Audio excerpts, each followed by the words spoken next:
Hello everybody, welcome back to the recap of RuPaul's Drag Race Season 15, Episode 5 today. We had our design challenge this past week and it was interesting, so yeah, let's just get into it. Okay, so for this week's mini challenge, we had the reading challenge, which we usually have before Snatch Game, but thankfully we did not, as that would have made that episode paced even more terribly than it was. But yeah, this reading challenge was super fun, I would say. It was a pretty solid one. I mean, sadly, due to the time restraints, most people only got like one read. Some got two, then Lucy got three because she won the challenge, which, makes sense. And Lucy's reads were pretty dang good, I must say. I like how brutal they were. I like, I like that she wasn't afraid to just like go in, because her reads was like, because like we do get some like brutal reads sometimes on Drag Race. Like what my mind immediately thinks of is especially in the morning at the bus stop, Katya reading Roxy. And I like that we got some of those this time. I feel like it's a pretty solid reading challenge as well. And then we get the alert that it is going to be a design challenge this week where they have to be in like fashion houses. Um, Inspired off of, the three, main judges that are not RuPaul, which I think is a pretty good concept for a challenge. I like that we don't have the ball so early, and that we're starting with the design challenge, and they're doing it in groups. That seems interesting, kind of taking some, like, inspo from, like, Drag Race UK there, where we've had that a couple of times. Yeah, I think this is really interesting. Okay, so the way I'm going to go about this is I'm going to talk about each of the different like fashion houses individually and talk about the looks and stuff and just kind of like my general thoughts and feelings and opinions and, whatever, garbage. So we're going to start with House of Visage. And I mean, Luxe just looked elegant, perfect, stunning, beautiful. Could not have looked better. I was obsessed. I loved it. I also really liked Mistress's look. I thought Mistress was going to be in the top for this week, but she was not. And we'll get to the placements later. This was really a challenge where, like, you could really justify almost anybody being in the top and almost anybody being in the bottom, and,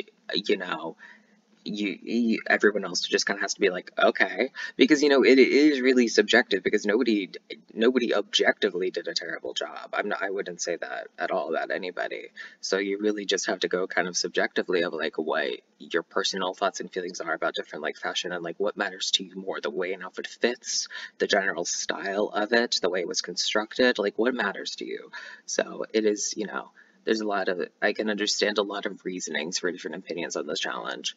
Um, but yeah, I wanted to highlight Lux's and Mistress's looks here, and if I had to choose any of the houses to do an outfit for, I would choose this one because I love purple, I love gold, I love I love a tasteful animal print. I don't like too much animal print. I feel like it's just not for me. I would not look good in it, but like a hint of like zebra or something, I think is very fun.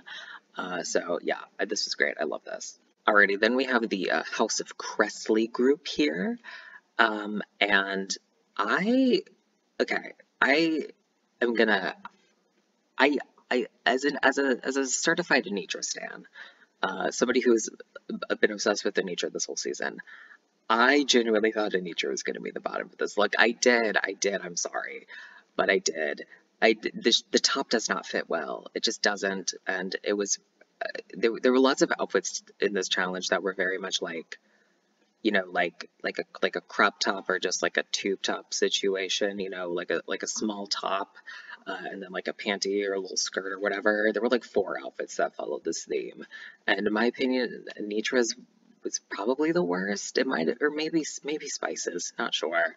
Kind of my brain's kind of been flopping back and forth on that, but I thought Anitra might have been in the bottom, but she was safe. But I really liked a lot of these other looks in this group.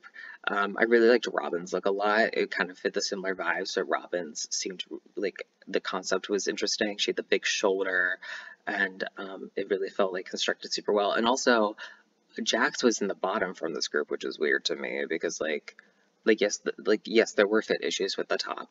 That is an objective fact. You can see that, but like I don't think that overshadowed the general construction of the whole outfit and also the vibe that it was giving. Like, I think those oversold it to the point where Jax should have absolutely been safe for this episode. But again, that's my opinion, and literally everyone's gonna have a different opinion on this, and it really ultimately doesn't matter. But yeah, let's move on to our third group, the House of Matthews. I was about to say House of Ross. This group was really I this is the group I would have wanted to been in the least, just because I don't I don't do beachy. I don't like it. I don't like the beach. Like, it's not my thing. So this would have been the group that I would have been least excited to be in, just like general style fashion wise. But this was also a pretty, you know, good successful group. I really liked Lucy's outfit. I don't think Lucy should have been in the top, but I really liked her outfit. Like I would beg to say that her pants were better made than Lux's pants. I thought Lux's pants were prettier for sure, but I think Lucy's pants were the best made pants. Uh, and I kind of chose this picture because Lucy looks like she just like smelled a fart in this picture, you know? It looks like something just went wrong and she's trying to keep a good face on about it.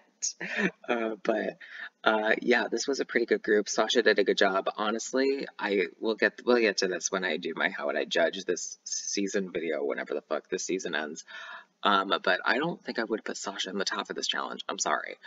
Um, but I don't think I would have. Um, and I also wouldn't have put Malaysia in the top either.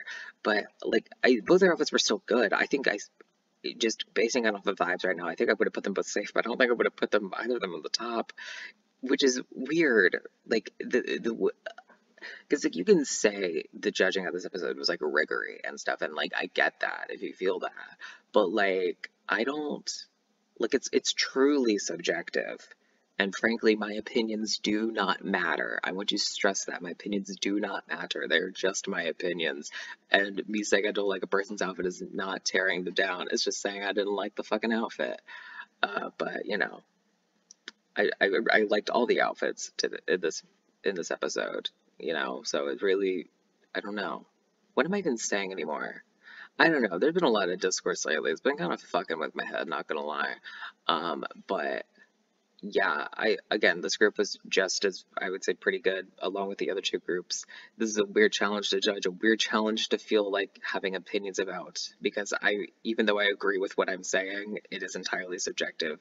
So it's weird to make a whole video about it for me. You know? I think that's my feelings at this moment in time.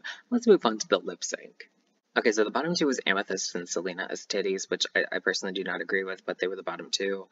And I this was a pretty good lip sync. Amethyst really held like her own, which I was impressed by because I wasn't sure how well she would do with this, but I think she did a pretty good job. But Selena really killed this. I mean, like when she drops the skirt and she during the line, like I think it's "Am I a sinner with my skirt on the ground?" It's like, okay, well, good job, Selena. You fucking won this.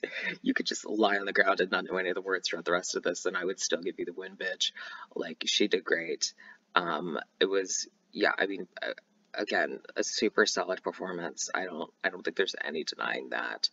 Um, from both of them, but Selena really fucking killed this, and I'm happy to see Selena even though she was in the bottom two, I'm happy to see Selena get kind of like a specific moment to shine on the season because I feel like a lot of the content so far this season about Selena has been kind of a little bit ragging on her and like her fashion or like her personality, which I don't think is very fair because I fucking love Selena and she was my preseason favorite and she's still one of my favorites. So stan Selena as titties. Sorry to Amethyst. That's pretty much it.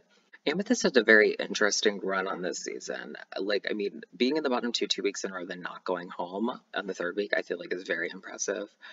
And it's weird because, like, sometimes starting off on the wrong foot just kind of means that you can't like get back onto the right foot. And there were points during the season where it kind of felt like things were rigged in favor of Amethyst, and also felt like things were rigged not in favor of Amethyst. So it was interesting the little 5/4 episode run that Amethyst had on the season. But I grew to really like Amethyst throughout this. she was really good at this. The confessionals that Amethyst gave were amazing. Like, regardless of where she would have placed on the season, whether she was the first eliminated, where, she made to the finale, Amethyst deserves a shit ton of confessionals. She deserves it. She's great at giving them. And I really enjoyed her. And despite being in the bottom 3 times, I still, when she was eliminated, was like, I kind of wish we got more Amethyst. So I would say, fuck yeah, love you, Amethyst. Want to see you on an All Stars. Love it. Let's move on to the predictions for the next episode. So next episode is going to be a girl groups challenge, but it's going to be like old lady girl groups is kind of what it's supposed to be.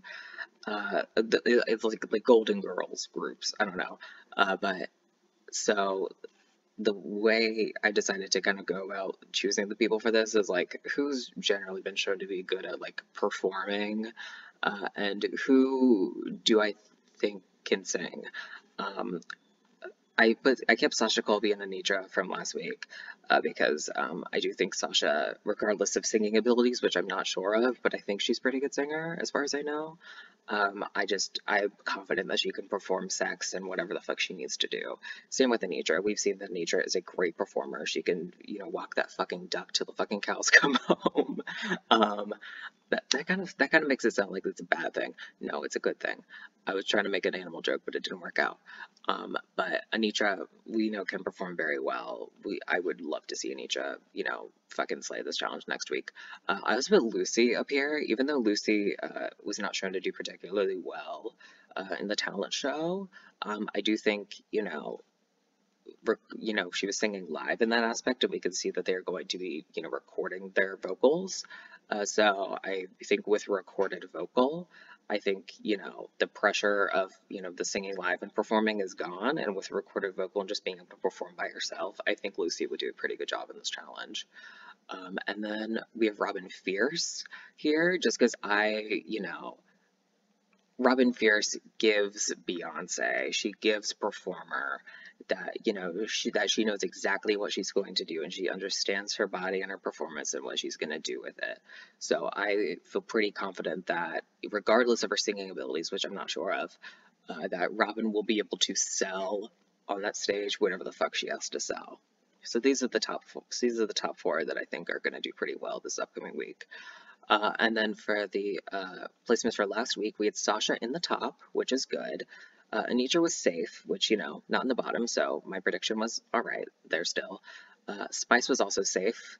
Debatedly could have been in the bottom, but, was safe, so decent prediction by me. And then we had Lux, who won the challenge. So I feel like my predictions last week were pretty alright, I would say. So yay for me, I guess. Let's move on.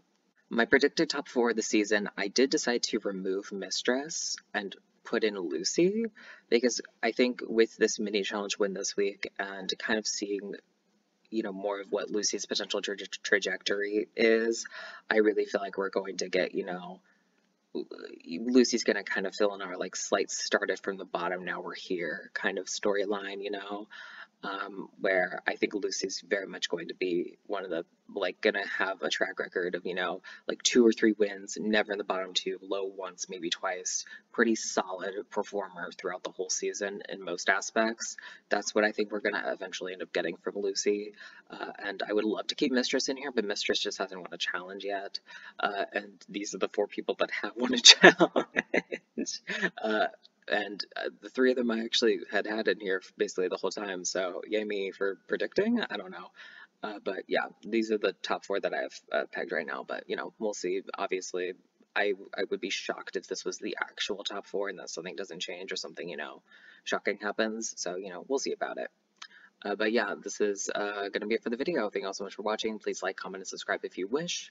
And yeah, I will see you all in the next video. Take care. Bye-bye.